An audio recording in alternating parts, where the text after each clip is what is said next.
రామాయణ నీతి వినుడు భక్తులారా, రామనామగాన పానరక్తులారా. రామాయణ నీతి వినుడు భక్తులారా, రామనామగాన పానరక్తులారా. విష్ణుమూర్తి రాముడై అవతరించే, విశ్వరక్షణార్థమై భువి జనించే.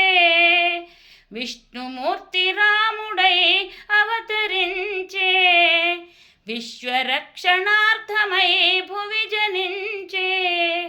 ధర్మవైరి అయిన ధనుజు